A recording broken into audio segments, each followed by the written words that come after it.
কেমন আছো তোমরা আমার মিষ্টি বন্ধুরা সবাই? আমি এখন যাচ্ছি দাঁতের ডাক্তারখানে। দাঁত নিয়ে খুব ভুগছি কতদিন ধরে, দাঁতের যন্ত্রণা, ওষুধ খাই আর সারাদিন উঠতে পারি না। তা আজকে ডাক্তারখানা যাবো, নাম লেখানো হয়ে গেছে, যাবো। তার ভিতরে আমার হাজব্যান্ড রেশন নিয়ে আসলো, তার জন্য আবার ঘরে ঢুকে গেলাম। মেয়ে বেরিয়ে গেছে, আমরা তিনজনেই যাবো ডাক্তারখানা। ভালো লাগে দরজা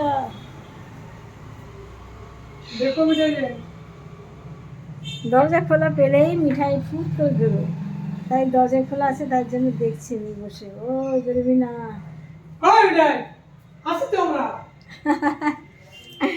একটু দরজা খোলা পেলেই মিঠাই শুট করে বেরিয়ে যাবে।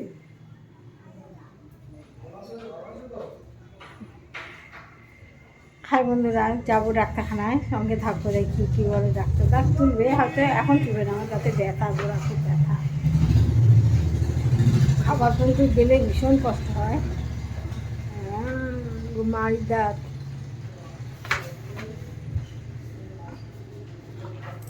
হাফ ভেঙে গেছে, হাফ আছে। এবার বেরোবো। কি তাড়াতাড়ি করে শাড়ি টাড়ি পরে নিয়েছি যেন, আমার এই পাগলি মেয়েটা না ভীষণ তাড়া দেয়।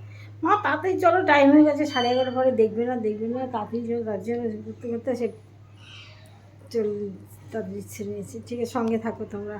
দাঁতের ডাক্তারখানা আসলাম, বাড়ি আসলাম, বাড়ি এসে দেখো কাচতে দিচ্ছি, কাচ্ছি। দেখো ওয়াশিং মেশিনে কারেন্টের বিছানার চাদর, বালিশের ভাড়া, গামছা। আমি যখনই কিছু কাচতে দিই গামছাগুলো লাগিয়ে দিয়ে দিই জানো, তাহলে গামছাগুলো তো সাবান জল দিলে একটু পরিষ্কার হয়ে যাবে, সেই জন্য গামছাগুলো আগেই কাচতে দিই।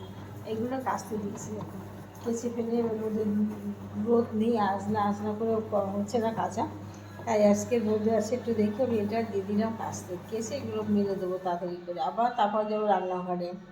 বলছে দেখো এই বালিশের ওয়াশিং মেশিনের কভারটা নতুন কিনলাম পরশু দিন, তার আগে কিনলাম, দিন 15 গেল না জানো, আমার মিঠাই নুন দিয়ে এইখান থেকে ওয়াশিং মেশিন করে লাফে ওঠে, নুন দিয়ে বেয়ে ওঠে, আলমারি কভারটা যা করেছে ফুটো ফুটো করেছে, ঠিক এটা এরকম করে করে একদম ছিঁড়ে কুটি কুটি করে দিয়েছি। দিন 15 ভিতরে আবার পাল্টালাম।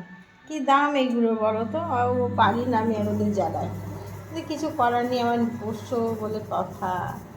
মিঠাইটা বাহানা করছে, খাচ্ছে না, একদিন খেলো না, চিড়ে কত করে খাইয়ে দিলাম, আবার খাচ্ছে না, আবার বাহানা করছে খাবো না করছে। এখন মাছ দিলে মাছও খেলো না।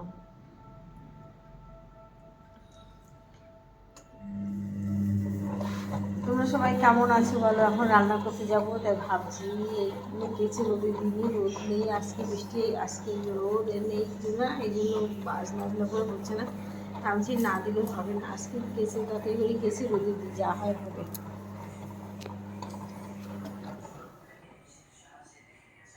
ঠিক আছে বন্ধুরা, আজকে ব্লগটা এখানে শেষ করলাম, আবার আসবো আরেকটা ব্লগ নিয়ে। তোমরা সবাই ভালো থেকো, সুস্থ থেকো, আজকের মতো টাটা।